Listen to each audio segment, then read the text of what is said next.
Guys, kalian udah tahu belum yang teguran Kominfo yang sempat aku bahas di video yang sebelumnya? Itu ternyata direspon nih sama beberapa e-wallet. Ya ada dua sih. Ya kalian pasti udah tahu ya karena aku spill juga kan di judul.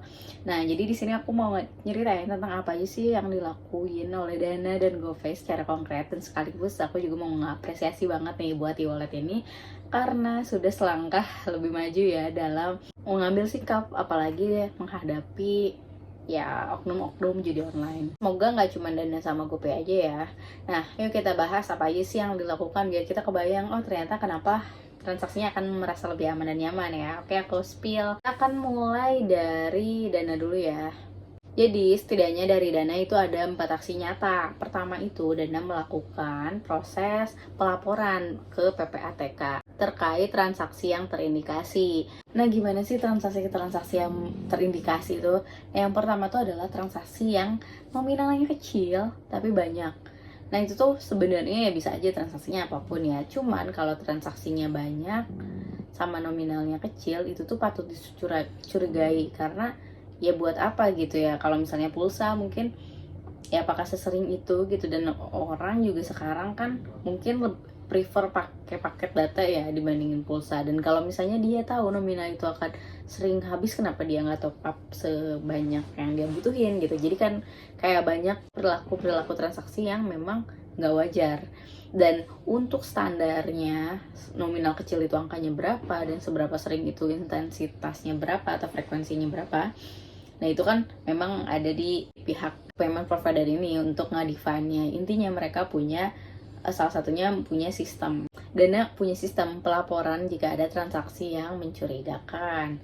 Nah, yang kedua, untuk nge-support pelaporan ini justru sebagai perusahaan teknologi tentunya dia juga punya sistem teknologi yang mendukung pendeteksian hal tersebut.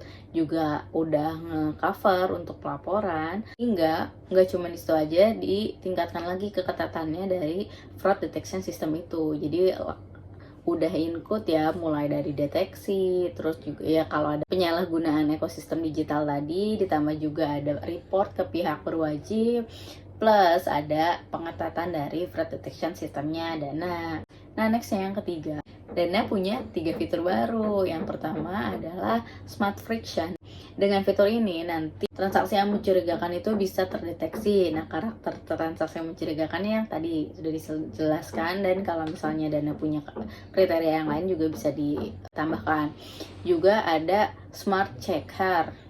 Nah, Smart Checker itu tuh buat ngecek gitu transaksinya. Oke, kalau di sini sih yang aku baca karena dia fokusnya adalah mengidentifikasi nomor. Nah, apakah nomor yang digunakan itu mencurigakan atau enggak. Nah, kalau gampangnya sih ya, kalau aku tangkap, mungkin kalau ada yang lebih tahu boleh di put di kolom komentar. Jadi si nomor ini tuh misalnya udah sering dipakai buat nipuan misalnya, atau udah pernah dilaporin dan lain-lain. Gampangnya sih itu, karena ini juga salah satu cara yang efektif. Nah, yang ketiga itu sebagai ya salah satu edukasi ya, mungkin dalam bentuk, kadang ada, kalau aku sih sempat lihat juga ada beberapa edukasi dari bentuk artikel ataupun notifikasi yang mereka sebut sebagai waspada online dan tipu online. Nah, jadi memang basisnya adalah mengedukasi, karena sometimes namanya kita misalnya kena social engineer atau terhipnotis secara nggak langsung ya, tapi dengan adanya artikel yang muncul atau notifikasi yang muncul, kita akan sadar lagi ya. Kita nggak tahu sih case-case-nya gimana, tapi ini salah satu cara preventif yang bisa dilakukan juga. Dan yang paling penting ini aku sih agree banget ya. Jadi yang keempat, Dana itu juga ngelakuin offboarding buat merchant-merchant yang memang terindikasi sebagai oknum misalnya judi online.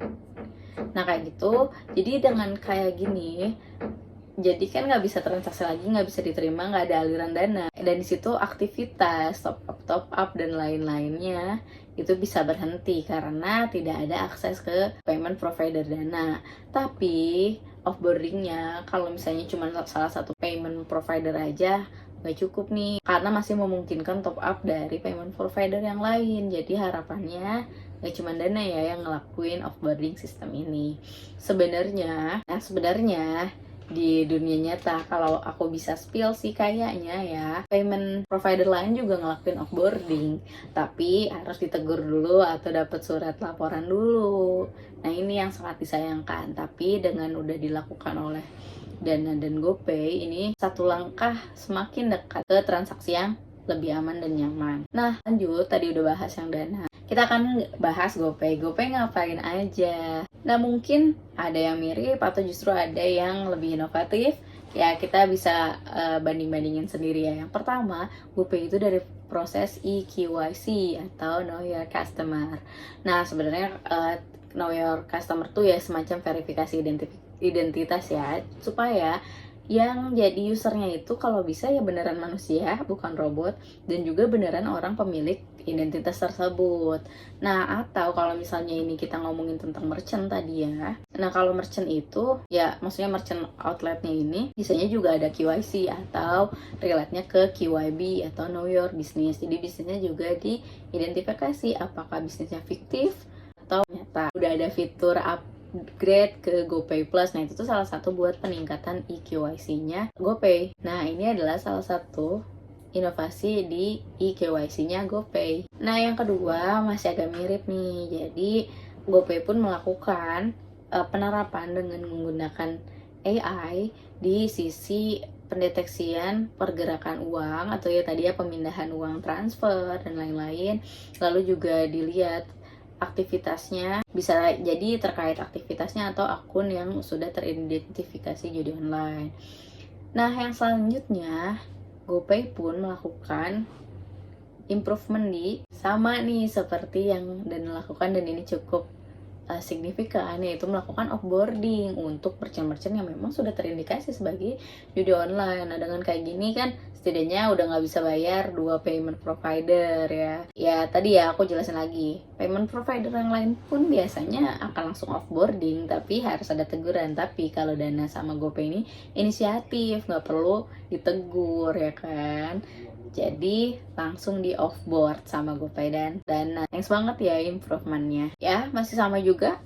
Yang selanjutnya GoPay melakukan pelaporan ke regulator. Jadi itu memang hal yang bagus ya, karena nanti yang ngeceknya bukan hanya dari GoPay aja, tapi dari regulator. Jadi saling mendukung satu sama lain. Dan kalau misalnya kalian punya aplikasi GoPay atau mungkin dari yang Gojeknya, kalian bisa lihat ya, kalau kadang-kadang juga ada notifikasi ya, seperti edukasi. Nah ini juga edukasi salah satu dari tindak lanjut atau langkah konkret yang dilakukan oleh GoPay. Jadi tadi sih sektornya masih sama ya, rata-rata dengan yang pertama dari mulai edukasi, pendeteksian dini, juga pelaporan, sampai ada offboarding. Itu memang keren banget, udah diaplikasiin bahkan dari mulai eKYC atau verifikasi dari si merchantnya terutama. Nah udah cukup langkahnya konkret ya, jadi ya mungkin biar jauh-jauh deh dari teguran, apalagi teguran Kominfo kemarin ya, karena udah ngikutin apa yang seharusnya. Nah, tapi gimana e-wallet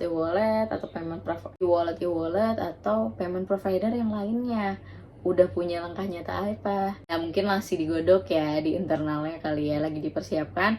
Oke, nggak apa-apa, kita tunggu, semoga cepet rilis ya. Karena kan ya seperti info ini ya, kalau Kominfo pasti pengennya semua PJP itu udah melakukan tindak lanjut terkait ya untuk menunjukkan gitu compliance atau kepatuhan ya terhadap peraturan atau regulasi terkait risiko judi online ini. Tapi kalau korbannya nyadar, jadinya kasihan nggak ya?